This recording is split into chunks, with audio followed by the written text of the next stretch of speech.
आप सभी को राधे राधे। आज हम लोग बायोलॉजी से जितने भी रेलवे में सवाल पूछे गए हैं उसको कंप्लीट करेंगे। ये वीडियो मैराथन होगा क्योंकि सभी टॉपिक को कवर करना है। पहला टॉपिक है जीव विज्ञान की विभिन्न शाखाएं। क्वेश्चन है, पहला सवाल है सोरोलॉजी डैश का अध्ययन है। आंसर हो जाएगा ऑप्शन बी छिपकलियों का अध्ययन है। अगला सवाल है 2 नंबर, कहता है टेक्सोनॉमी मूल रूप से डैश से संबंधित है। आंसर हो जाएगा ऑप्शन ए जैव विविधता। अगला सवाल है 3 नंबर, कहता है किसमें मनुष्य का अध्ययन होता है। आंसर हो जाएगा ऑप्शन सी एंथ्रोपोलॉजी। अगला सवाल है 4 नंबर, कहता है सेरीकल्चर किससे संबंधित है। आंसर हो जाएगा ऑप्शन सी रेशम के कीड़ों का पालन से। अगला सवाल है 5 नंबर, कहता है परिस्थिति विज्ञान इकोलॉजी का किससे संबंधित है। आंसर हो जाएगा ऑप्शन सी शरीर संरचना और वातावरण से। अगला सवाल है 6 नंबर, कहता है जीवित चीज़ों पर मृदा के प्रभाव का अध्ययन मृदा विज्ञान किस शाखा के अंतर्गत किया जाता है। आंसर हो जाएगा ऑप्शन बी एडाफोलॉजी।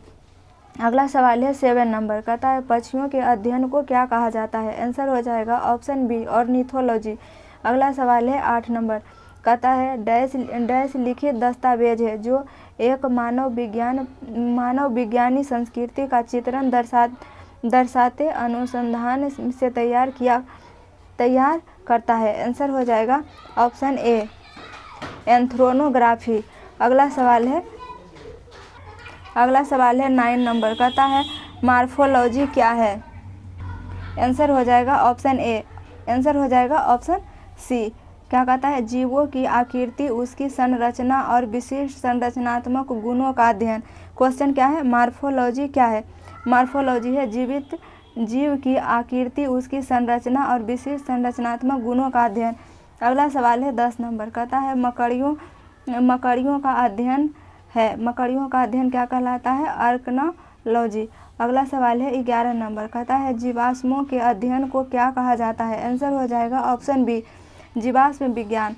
अगला सवाल है 12 नंबर, कहता है विज्ञान की एक शाखा जो जीवन या पृथ्वी से परे मौजूद जीवन की संभावनाओं से संबंधित है इसको क्या कहा जाता है। आंसर हो जाएगा ऑप्शन ए एक्सोबायोलॉजी। अगला सवाल है 13 नंबर, कहता है कि निषेचन किसका विभाजन और विभिन्नता के अध्ययन को किस नाम से जाना जाता है। आंसर हो जाएगा ऑप्शन ए भ्रूण विज्ञान। अगला सवाल है 14 नंबर, कहता है हेमेटोलॉजी का अध्ययन किससे संबंधित है। आंसर हो जाएगा ऑप्शन बी रक्त से। अगला सवाल है 15 नंबर, कहता है चिकित्सा विज्ञान की कौन सी प्रशाखा यकृत के उपचार और अध्ययन से संबंधित है। आंसर हो जाएगा ऑप्शन बी हेप्टोलॉजी। अगला सवाल है 16 नंबर, कहता है तत्वों और मानव जैसी प्रजातियों जैसे कि बंदर बानर बनमानुष आदि के व्यवहार का अध्ययन है। क्या हो जाएगा आंसर ऑप्शन सी प्राइमेटोलॉजी। अगला सवाल है 17 नंबर, कहता है पौधों में बीमारियों का अध्ययन और वह तरीका जिससे पौधे विरोध करते हुए या संक्रमण से सामना करते हैं। इसका आंसर हो जाएगा ऑप्शन सी फाइटोपैथोलॉजी। अगला सवाल है 18 नंबर, कहता है जीवों के वर्गीकरण से संबंधित जीव विज्ञान की शाखा को क्या कहते हैं। आंसर हो जाएगा ऑप्शन ए वर्गीकरण विज्ञान। अगला सवाल है 18 नंबर, कहता है जंतु विज्ञान की किस शाखा का मानव जाति के समाज शास्त्र के अध्ययन से गहरा संबंध है। आंसर हो जाएगा ऑप्शन डी एंथ्रोपोलॉजी। अगला सवाल है 20 नंबर, कहता है जंतु विज्ञान किसका अध्ययन है। आंसर हो जाएगा ऑप्शन डी जानवरों का। अगला सवाल है 21 नंबर, कहता है शरीर विज्ञान एवं चिकित्सा की वह कौन सी शाखा है जो पुरुषों के विशिष्ट रोगों एवं स्थितियों से संबंधित है। आंसर हो जाएगा ऑप्शन ए डेंड्रोलॉजी। अगला सवाल है 22 नंबर, कहता है ओनेरियोलॉजी किसका अध्ययन है। आंसर हो जाएगा ऑप्शन बी सपनों का अध्ययन। अगला सवाल है 23 नंबर, कहता है प्राचीन काल के जानवरों पौधों एवं अन्य जीवों के सुरक्षित अवशेषों या चिन्हों के अध्ययन का विज्ञान क्या कहलाता है। आंसर हो जाएगा ऑप्शन सी जीवाश्म विज्ञान। अगला सवाल है 24 नंबर, कहता है बायोसिस्टेमैटिक का उद्देश्य क्या है। आंसर हो जाएगा ऑप्शन डी अध्ययन के सभी क्षेत्रों से विभिन्न की समग्रता पर उनके विकासवादी इतिहास और उनके फाइलोजेनी की स्थापना के आधार पर जीवों का वर्गीकरण। अगला सवाल है 25 नंबर, कहता है कि एंटोमोलॉजी किसका अध्ययन किया जाता है? एंटोमोलॉजी में कीटों का अध्ययन किया जाता है।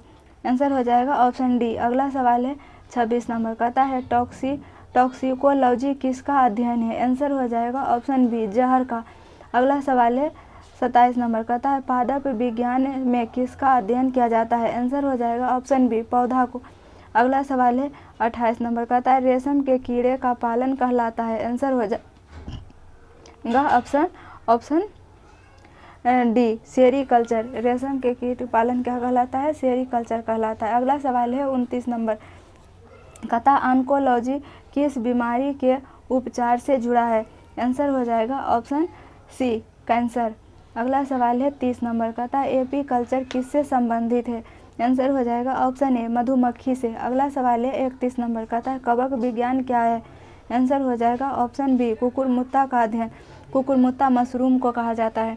अगला सवाल है 32 नंबर, कहता है शैवालों के अध्ययन से जुड़ी वनस्पति शाखा का नाम है? आंसर हो जाएगा ऑप्शन बी, फाइकोलॉजी। और कवक के अध्ययन को क्या कहा जाता है? माइकोलॉजी। अगला सवाल है 33 नंबर, कहता है माइकोलॉजी डैश के अध्ययन से संबंधित है? आंसर हो जाएगा ऑप्शन बी, कवक।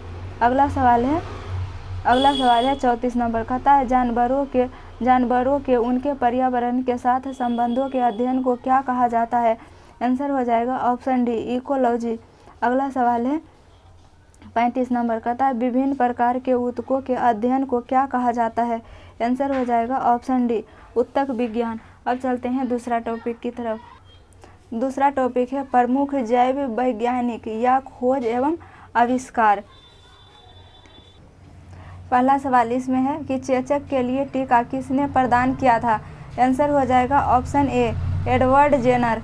अगला सवाल है 2 नंबर, कहता है पहला वनस्पति विज्ञानी किसे कहा माना जाता है? पहला वनस्पति विज्ञान कौन थे?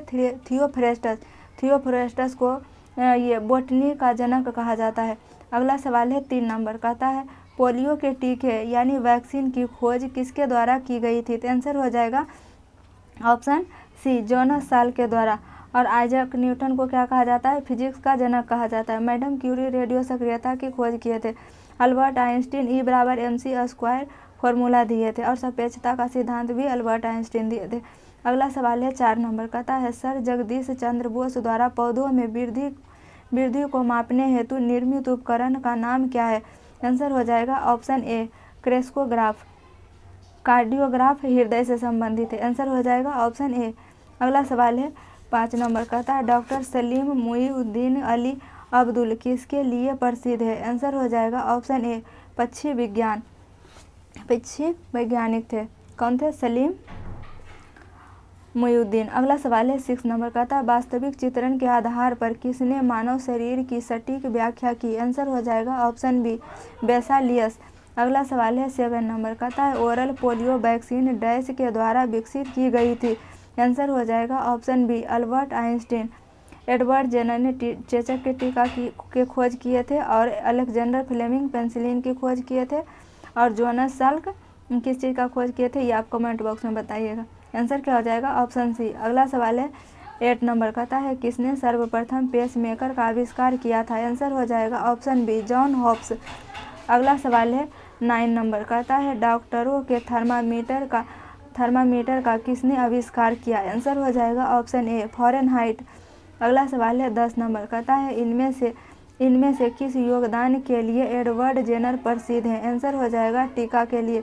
अगला सवाल है 11 नंबर। अगला सवाल है 11 नंबर, कहता है कि एंटोनी वॉन ल्यूवेनहॉक डैश की खोज के लिए प्रसिद्ध है? आंसर हो जाएगा माइक्रोस्कोप। एंटोनी वॉन ल्यूवेनहॉक किसकी खोज के लिए प्रसिद्ध है? माइक्रोस्कोप की खोज के लिए। अगला सवाल है 12 नंबर, कहता है उस क्रिया वैज्ञानिक का नाम क्या है जिसे वर्ष 2010 में परखनली निषेचन तकनीक का आविष्कार हेतु चिकित्सा का नोबेल पुरस्कार प्रदान किया गया? आंसर हो जाएगा ऑप्शन बी रॉबर्ट एडवर्ड्स। अगला सवाल है 13 नंबर का था, लुई पास्चर को किस खोज के लिए जाना जाता है? आंसर हो जाएगा ऑप्शन डी रेबीज का टीका।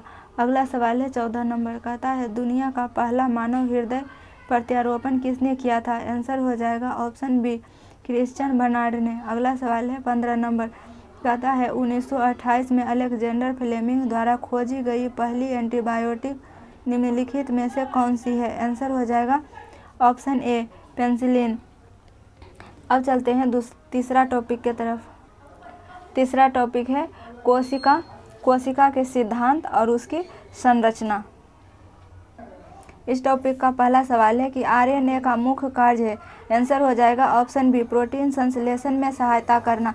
अगला सवाल है 2 नंबर कहता है कोशिका प्रक्रियात्मक क्रियाओं का नियंत्रण कौन करता है? आंसर हो जाएगा ऑप्शन डी केंद्रक। अगला सवाल है 3 नंबर कहता है जीन परिवर्तन किसमें होता है? आंसर हो जाएगा ऑप्शन ए डीएनए में। अगला सवाल है 4 नंबर कहता है कोशिकांग केवल पशु कोशिकाओं में पाया जाता है? आंसर हो जाएगा ऑप्शन ए लाइसोसोम। अगला सवाल है 5 नंबर कहता है आत्महत्या की थैली किसे कहा जाता है? आंसर हो जाएगा ऑप्शन सी लाइसोसोम। अगला सवाल है 6 नंबर कहता है वनस्पति कोशिका तथा प्राणी कोशिका का अंतर किसकी उपस्थिति से स्पष्ट होता है? आंसर हो जाएगा ऑप्शन ए कोशिका भित्ति। अगला सवाल है 7 नंबर कहता है किस कोशिकांग को कोशिका का मास्टर कहा जाता है? आंसर हो जाएगा ऑप्शन डी नाभिक। अगला सवाल है 8 नंबर कहता है कोशिका के 4 अवयवों में उस कोशिका को पहचानिए जो पौधों की कोशिकाओं में पाया जाता है किंतु जानवर की कोशिकाओं में नहीं पाया जाता है। आंसर हो जाएगा ऑप्शन डी लवक। अगला सवाल है 9 नंबर कहता है एक पशु के शरीर की सबसे बड़ी कोशिका किसमें इनमें से कौन सा है? आंसर हो जाएगा ऑप्शन बी न्यूरॉन। अगला सवाल है 10 नंबर कहता है कि राइबोसोम का मुख्य कार्य क्या है? प्रोटीन संश्लेषण करना। अगला सवाल है 11 नंबर कहता है अर्धसूत्रण के लिए कौन सा कथन सत्य नहीं है? आंसर हो जाएगा ऑप्शन बी क्या कहता है अर्धसूत्रण के परिणाम स्वरूप परिणामी कोषों में गुणसूत्रों की संख्या 2 गुनी हो जाती नहीं 2 गुनी नहीं होती है। आंसर हो जाएगा ऑप्शन बी गलत है। अगला सवाल है 12 नंबर कहता है एक कोशिका साइटोप्लाज्म जिस झिल्ली से जुड़ी रहती है वह क्या है? आंसर हो जाएगा ऑप्शन बी प्लाज्मा झिल्ली। अगला सवाल है 13 नंबर कहता है किस कोशिकांग को कोशिका का प्रोटीन कारखाना कहा जाता है? आंसर हो जाएगा ऑप्शन बी राइबोसोम। आंसर हो जाएगा ऑप्शन डी राइबोसोम। अगला सवाल है 14 नंबर कहता है कि हरगोविंद खुराना को किस आविष्कार के लिए सम्मानित किया गया है? आंसर हो जाएगा ऑप्शन बी प्रोटीन संश्लेषण। अगला सवाल है 15 नंबर कहता है जीवन की मूलभूत इकाई क्या है? आंसर हो जाएगा ऑप्शन ए कोशिका। अगला सवाल है 16 नंबर कहता है जीवों की क्या पहचान है? आंसर हो जाएगा ऑप्शन डी उपर्युक्त सभी। पहला में है श्वसन, प्रजनन और रक्त संचरण, ये तीनों जीवों की पहचान है। अगला सवाल है 17 नंबर कहता है कि किस कोशिका में मौजूद सबसे बड़ा कोशिकांग कौन सा है? किसी कोशिका में मौजूद सबसे बड़ा कोशिकांग कौन होता है? नाभिक होता है। आंसर हो जाएगा ऑप्शन बी। अगला सवाल है 18 नंबर कहता है कि शरीर में लगी चोट की मरम्मत के लिए किस प्रकार के सेल विभाजन का प्रयोग किया जाता है? आंसर हो जाएगा ऑप्शन ए केवल समसूत्रण। अगला सवाल है 19 नंबर कहता है किसके द्वारा आनुवंशिकता के विज्ञान को आनुवंशिकी यानी जेनेटिक्स कहा गया है? आंसर हो जाएगा ऑप्शन डी डब्ल्यू वेटसन। अगला सवाल है 20 नंबर कहता है किसने यह मूल अवधारणा प्रस्तुत की थी कि सभी जीव कोशिकाओं से बने हुए हैं? आंसर हो जाएगा ये कौन कहे थे? स्लाइडेन और स्वान ने। तो 2 और 4 सही हो जाएगा। आंसर हो जाएगा ऑप्शन डी। अगला सवाल है 21 नंबर। क्वेश्चन क्या है? क्वेश्चन आप लोग सुने होंगे ध्यान से। क्वेश्चन कहता है कि कोशिका क्या कहता है कि किसने यह मूल अवधारणा प्रस्तुत की थी कि सभी जीव कोशिकाओं से बने हुए थे? तो कौन होगा? स्लाइडेन और स्वान ने। आंसर हो जाएगा ऑप्शन डी 2 और 4। अगला सवाल है 21 नंबर कहता है सेल्यूलर और मॉलिक्यूलर जीव विज्ञान का केंद्र स्थित है? आंसर हो जाएगा ऑप्शन डी हैदराबाद। अगला सवाल है 22 नंबर का था प्रोटीन के निर्माण में आधारभूत इकाई डैश होते हैं? आंसर हो जाएगा ऑप्शन ए एमिनो अम्ल। अगला सवाल है 23 नंबर का था कौन सा एक कोशिका में अधिक मात्रा में होने वाले अणु है? आंसर हो जाएगा ऑप्शन ए जल। अगला सवाल है 24 नंबर का था पौधों में पाया जाने वाला नीला बैंगनी या लाल फ्लेवोनाइड वर्णक किसकी उपस्थिति के कारण होता है? आंसर हो जाएगा ऑप्शन बी एंथ्रोसाइनिन। अगला सवाल है 25 नंबर का था प्रोटीन बनाने के लिए एमिनो अम्ल की आवश्यकता होते हैं? आंसर हो जाएगा ऑप्शन सी 20 एमिनो अम्ल की आवश्यकता होती है। अगला सवाल है 26 नंबर कहता है कि कौन सा घटक पत्तियों को हरा रंग प्रदान करता है? आंसर हो जाएगा ऑप्शन सी क्लोरोफिल।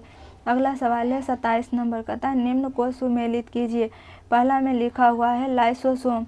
लाइसोसोम को क्या कहा जाता है? आत्महत्या की थैली कहा जाता है, तो ए मिलान हो जाएगा सी से। डीएनए को क्या कहा जाता है? डीएनए कहाँ पाया जाता है? गुणसूत्र में पाया जाता है, तो 2 मिलेगा बी से। अगला है लिखा माइटोकॉन्ड्रिया। माइटोकॉन्ड्रिया को पावर हाउस कहा जाता है। आंसर हो जाएगा ऑप्शन बी। आंसर हो जाएगा ऑप्शन बी। अगला सवाल है 28 नंबर कहता है कि आनुवंशिकी उत्परिवर्तन इनमें से होता है? आंसर हो जाएगा ऑप्शन सी क्रोमोसोम्स में। अगला सवाल है 29 नंबर कहता है centre for DNA fingerprint and diagnostic अवस्थित है? आंसर हो जाएगा ऑप्शन ए हैदराबाद में। अगला सवाल है 30 नंबर कहता है डीएनए संश्लेषण का प्रतिपादन किसने किया था? आंसर हो जाएगा कार्ल बर्ग ने। अगला सवाल है 31 नंबर कहता है कोशिका सिद्धांत निम्नलिखित में से किस प्रकार लागू नहीं होता? आंसर हो जाएगा ऑप्शन डी विषाणु। अगला सवाल है 32 नंबर कहता है एमिनो अम्ल मिलते हैं? आंसर हो जाएगा प्रोटीन में। एमिनो अम्ल प्रोटीन में मिलते हैं। अगला सवाल है 33 नंबर कहता है सूत्री विभाजन के चरण का नाम बताइए जिसके दौरान विभाजित सेल के गुणसूत्र मध्य रेखा पर स्थित होते हैं? आंसर हो जाएगा ऑप्शन सी मेटाफेज। अगला सवाल है 34 नंबर कहता है कि कौन सा कोशिका अंग पादप कोशिका में पाया जाता है किंतु पशु कोशिका में नहीं पाया जाता है? आंसर हो जाएगा ऑप्शन ए क्लोरोप्लास्ट। अगला सवाल है 35 नंबर कहता है कि निम्नलिखित में से कौन सा शरीर के ऊतकों की वृद्धि विकास व सुधार के लिए महत्वपूर्ण है? आंसर हो जाएगा ऑप्शन ए प्रोटीन। अगला सवाल है 36 नंबर कहता है पौधों में कोशिका भित्ति का निर्माण करने वाले जटिल कार्बोहाइड्रेट को क्या कहा जाता है? आंसर हो जाएगा सेल्यूलोज। अगला सवाल है 37 नंबर कहता है जंतु कोशिका पादप कोशिका से भिन्न होती है क्योंकि उसमें क्या पाया जाता है? ऑप्शन ए पर लिखा हुआ है कोशिका भित्ति नहीं होती है। तो हाँ, जंतु कोशिका में कोशिका भित्ति नहीं होती है। वही तो क्वेश्चन पूछ रहा है कि जंतु कोशिका पादप कोशिका से कैसे भिन्न होती है। जंतु कोशिका में कोशिका भित्ति नहीं पाई जाती है, हरित लवक नहीं होते हैं और उसमें केंद्रक पाए जाते हैं और हीमोग्लोबिन पाए जाते हैं। तो ये चारों सही है, तो इसलिए आंसर हो जाएगा ऑप्शन ई हो जाएगा उपर्युक्त सभी। तो ये था कोशिका टॉपिक का क्वेश्चन। अब चलते हैं अगले टॉपिक की तरफ। अगला टॉपिक है उत्तक यानी टिश्यू। इस टॉपिक का पहला सवाल है कोलन कायमा उत्तक की कोशिकाएं डैश से कोनों पर मोटी हो जाती है? आंसर हो जाएगा ऑप्शन सी सेल्यूलोज और पेक्टिन। अगला सवाल है 2 नंबर कहता है डैश उत्तक में कोशिकाएं जीवित लंबी और कोनों पर अनियमित रूप से मोटी होती है? आंसर हो जाएगा ऑप्शन सी कोलन कायमा। अगला सवाल है 3 नंबर कहता है डैश उत्तक एकमात्र पादप उत्तक है जो कोशिका विभाजन द्वारा नई कोशिकाओं का उत्पादन करता है? आंसर हो जाएगा ऑप्शन सी विभाज्योतक और मेरिस्मेटिक उत्तक। विभाज्योतक उत्तक को इंग्लिश में मेरिस्मेटिक कहा जाता है। अगला सवाल है 4 नंबर कहता है सिव ट्यूब और सह कोशिकाएं मुख्य रूप से डैश संचरण के लिए उत्तरदायी होती है? आंसर हो जाएगा ऑप्शन सी पौधों में भोजन। अगला सवाल है 5 नंबर कहता है पौधों के तने में छल्ले के रूप पाई जाने वाली आकृति जो उनकी वृद्धि होती है? आंसर हो जाएगा ऑप्शन ए लैटरल मेरिस्मेटिक उत्तक। अगला सवाल है 6 नंबर कहता है एक पौधे के तने या जड़ का घेरा किस कारण बढ़ता है? आंसर हो जाएगा ऑप्शन ए लेटरल मेरिस्टेम के कारण। अगला सवाल है 7 नंबर, कहता है कि कौन विकल्प तने और जड़ों की शीर्ष पर लगाया जाता है? आंसर हो जाएगा ऑप्शन ए शीर्ष विभाज्योतक। अगला सवाल है 8 नंबर, कहता है रूट टिप या शूट टिप में कौन सा ऊतक पाया जाता है? आंसर हो जाएगा ऑप्शन डी विभाज्योतक ऊतक। अगला सवाल है 9 नंबर, कहता है किस प्रकार के ऊतक में एक समान कार्य करने वाली विभिन्न प्रकार की कोशिकाएं होती है? आंसर हो जाएगा ऑप्शन बी जटिल ऊतक। अगला सवाल है 10 नंबर, कहता है डैशवे जमाव के कारण दृढ़ ऊतक की कोशिकाएं भित्तियां मोटी होती है? आंसर हो जाएगा ऑप्शन ए लिग्निन। अगला सवाल है 11 नंबर, कहता अग्रस्त मेरिस्टेम डैश के शीर्ष विकसित होती है पर पाया जाता है? आंसर हो जाएगा ऑप्शन ए तना और जड़ें। अगला सवाल है 12 नंबर, कहता साधारण अस्थायी ऊतकों में 3 प्रकार हैं, पेरेनकाइमा, कोलेनकाइमा और स्क्लेरेनकाइमा। आंसर हो जाएगा ऑप्शन सी। अगला सवाल है 13 नंबर, कहता है पौधों में प्राथमिक वृद्धि किससे होती है? पहला लिखा हुआ है, इसका आंसर हो जाएगा ऑप्शन बी 3 और 4 अंतर्वेशी विभाज्योतक और शीर्ष विभाज्योतक से पौधों में प्राथमिक वृद्धि होती है। अगला सवाल है 14 नंबर, कहता है पादप कोशिका भित्ति किससे बनी होती है? आंसर हो जाएगा ऑप्शन ए सेल्यूलोज और पैक्टिन से। अगला सवाल है 15 नंबर, कहता है एरियोलर ऊतक अंगों के डैश स्थान भरता है, डैश अंगों को सहारा देता है और ऊतक की मरम्मत करता है? आंसर हो जाएगा ऑप्शन ए अंदर के आंतरिक। अगला सवाल है 16 नंबर, कहता है डैश ऊतक का निर्माण मृत कोशिकाओं के संयोजन से होता है? आंसर हो जाएगा ऑप्शन ए स्क्लेरेनकाइमा। अगला सवाल है 17 नंबर, कहता है डैश ऊतक कोशिकाएं अलग अलग प्रकार के अस्थायी ऊतक बनाने के लिए पृथक होती है? आंसर हो जाएगा ऑप्शन सी विभाज्योतक। अगला सवाल है 18 नंबर, कहता है किन ऊतकों में कोशिकाएं जीवित होती है, लंबी और कोनों पर अनियमित रूप से स्थूल होती है? आंसर हो जाएगा ऑप्शन डी कोलेनकाइमा। अगला सवाल है 19 नंबर, कहता है पादप ऊतक मुख्यतः 2 प्रकार के होते हैं, डैश और डैश। आंसर हो जाएगा ऑप्शन सी विभाज्योतक ऊतक और अस्थायी ऊतक। अगला सवाल है 20 नंबर, कहता है एक्वारेजिया में अम्लों का अनुपात है? आंसर हो जाएगा 3:1।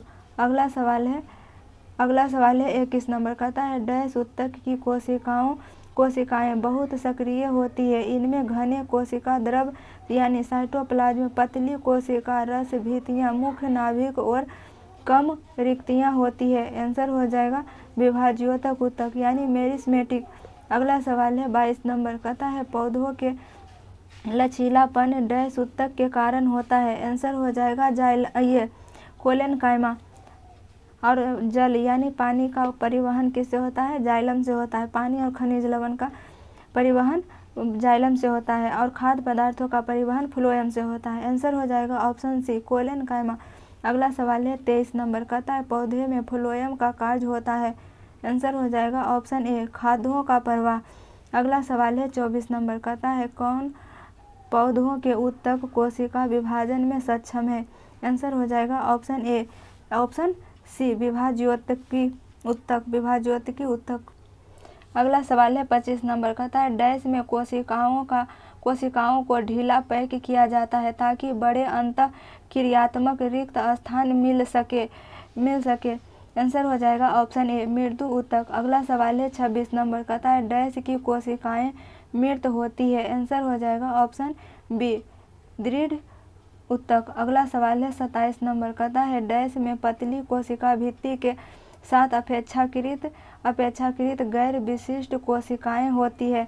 आंसर हो जाएगा ऑप्शन ए पेरेनकाइमा। अगला सवाल है 28 नंबर, कहता है निम्न में से कौन सा ऊतक युग्म संवहनी बंडल का गठन करता है? आंसर हो जाएगा ऑप्शन बी जाइलम और फ्लोएम। अगला सवाल है 29 नंबर, कहता है विभिन्न प्रकार के अस्थायी ऊतक के निर्माण के लिए डैश ऊतक की कोशिकाओं को अलग किया जाता है? आंसर हो जाएगा ऑप्शन डी मेरिस्मेटिक। अगला सवाल है 30 नंबर, कहता है रेगिस्तानी पौधे की बाह्य त्वचा एपिडर्मिस में डैश की एक मोटी मोमी परत होती है? आंसर हो जाएगा ऑप्शन बी क्यूटिन।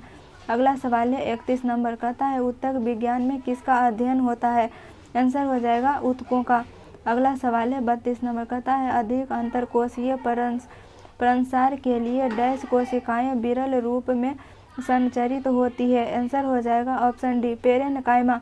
अगला सवाल है 33 नंबर, कहता है वनस्पति ऊतक का डैश परिपक्वता पर जीवित प्रोटोप्लाज्म धारण नहीं करता है? आंसर हो जाएगा ऑप्शन सी, दृढ़ ऊतक। अगला सवाल है 34 नंबर, कहता है डैश एक जटिल अस्थायी ऊतक है? आंसर हो जाएगा ऑप्शन ए, फ्लोएम। अगला सवाल है 35 नंबर, कहता है ऊतक है एक ऊतक क्या है? समान कोशिकाओं के समूह को ऊतक कहा जाता है? आंसर हो जाएगा ऑप्शन सी। अगला सवाल है 36 नंबर, कहता है नारियल के छाल का निर्माण किस ऊतक द्वारा होता है? आंसर हो जाएगा ऑप्शन डी, स्क्लेरेनकाइमा। अगला सवाल है 37 नंबर, कहता है डैश वृक्षों में सामग्री के परिवहन ऊतकों को क्या कहा जाता है? आंसर हो जाएगा संवहनी ऊतक। अगला सवाल है 38 नंबर, कहता है अंतर्वेशी विभाज्योतक पाए जाते हैं? आंसर हो जाएगा ऑप्शन सी, पत्तियों के तले में। अगला सवाल है 39 नंबर, कहता है जाइलम का प्रकार नहीं है? आंसर हो जाएगा ऑप्शन बी, सिव ट्यूब। अगला सवाल है 40 नंबर, कहता है एक वृक्ष की बाहरी संरक्षी परत होती है? आंसर हो जाएगा ऑप्शन सी, बल्कल। अगला सवाल है 41 नंबर, कहता है ऊतक ग्रंथियों का निर्माण करते हैं? आंसर हो जाएगा वाहिका। अगला सवाल है 42 नंबर, कहता है कौन सा पौधों की बाह्य त्वचा का कार्य नहीं है? आंसर हो जाएगा ऑप्शन डी, प्रकाश संश्लेषण। अगला सवाल है 43 नंबर, कहता है संयोजी ऊतक नहीं है? आंसर हो जाएगा ऑप्शन ए, तंत्रिका कोशिका। अगला सवाल है 44 नंबर, कहता है कौन सा अस्थायी ऊतक एक पौधे को कठोर और मजबूत बनाता है? आंसर हो जाएगा स्क्लेरेनकाइमा। अगला सवाल है 43 नंबर, कहता है रक्त क्या है? आंसर हो जाएगा यह एक संयोजी ऊतक है, यानी कनेक्टिंग टिश्यू है। अगला सवाल है 44 नंबर, कहता है कौन सा सरल अस्थायी ऊतक नहीं है? आंसर हो जाएगा ऑप्शन बी, जाइलम। अगला सवाल है 45 नंबर, कहता है स्ट्रैटिफाइड स्क्वैमस एपिथेलियम किस में मौजूद है? आंसर हो जाएगा ऑप्शन डी, त्वचा में। अगला सवाल है 46 नंबर, कहता है जंतु कोशिकाओं में वृक्क को यांत्रिक समर्थन प्रदान करने के लिए डैश एपिथेलियम इसकी आंतरिक परत निर्मित करता है? आंसर हो जाएगा ऑप्शन ए, आयत फलकी। अगला सवाल है 47 नंबर, कहता है दृढ़ ऊतक डैश से बना है? आंसर हो जाएगा ऑप्शन बी, निर्जीवी कोशिका। अगला सवाल है 48 नंबर, कहता है हमारे शरीर में कई अंग हैं, निम्नलिखित में से कौन सा अंग सबसे बड़ा है? आंसर हो जाएगा ऑप्शन सी, त्वचा। अगला सवाल है 49 नंबर, कहता है पेशी ऊतक कितने प्रकार के होते हैं? आंसर हो जाएगा ऑप्शन सी, 3 प्रकार के होते हैं पेशीय ऊतक। कौन कौन होते हैं? रेखीय ऊतक, अरेखीय ऊतक और हृदयक ऊतक, ये 3 प्रकार होता है। अगला सवाल है 50 नंबर, कहता है ऊतक क्या है? आंसर हो जाएगा ऑप्शन डी, वे कोशिकाएं जो मूल रूप से दिखने में और कार्य करने में समान होती है। अगला सवाल है 51 नंबर, कहता है हिस्टामिन स्रावक कोशिकाएं डैश में पाई जाती है? आंसर हो जाएगा ऑप्शन ए, संयोजी ऊतक। अगला सवाल है 52 नंबर, कहता है त्वचा के नीचे और आंतरिक अंगों के बीच डैश ऊतक बनता है? आंसर हो जाएगा ऑप्शन बी, वसा।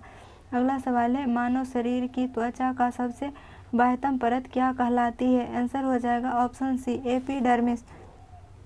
अगला सवाल है 54 नंबर, कहता है उन कोशिकाओं के समूह को जिनकी उत्पत्ति और संरचना समान होती है और जो एक विशेष कार्य करने के लिए विशेषज्ञता प्राप्त होते हैं। उदाहरण के लिए शरीर में मांसपेशियों की कोशिकाएं उन मांसपेशियों को बनाती है जो शरीर की गति से संबंधित है, को क्या कहा जाता है?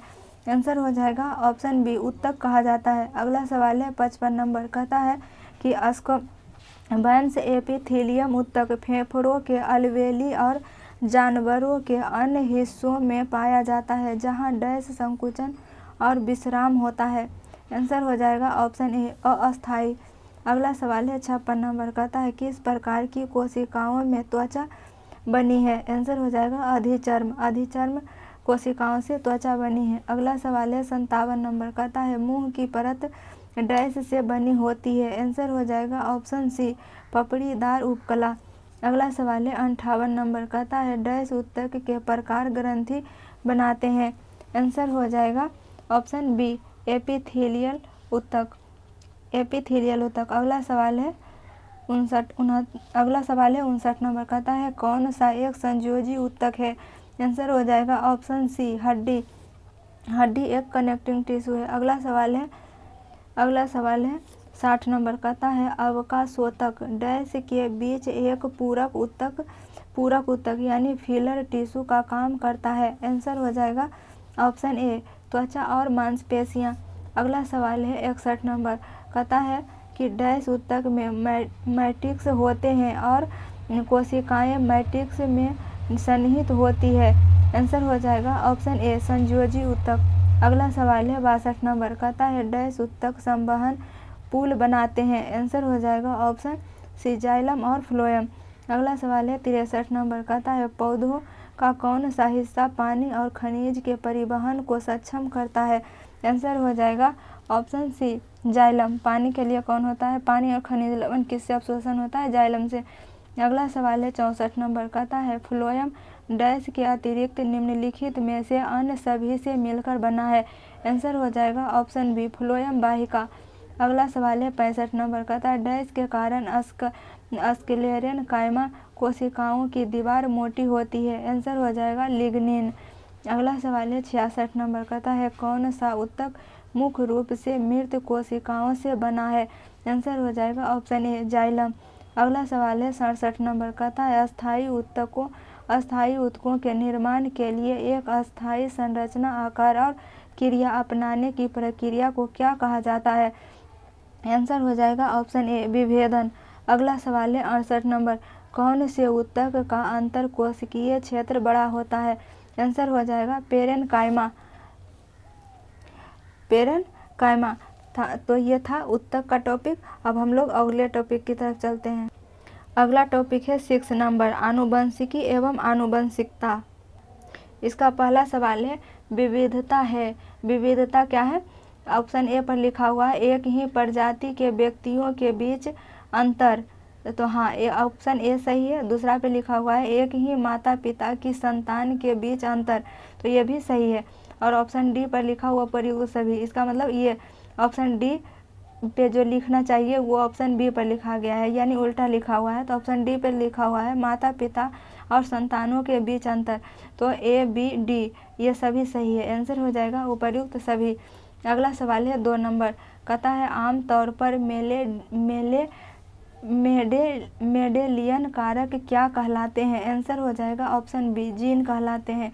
अगला सवाल है 3 नंबर, कहता है डैश वैज्ञानिक जीजे मेंडल का निधन कब हुआ। आंसर हो जाएगा ऑप्शन ए, 1884 में मेंडल का निधन हुआ था। अगला सवाल है 4 नंबर, कहता है प्रकाशानुक्रम की इकाई है। आंसर हो जाएगा ऑप्शन डी, जीन।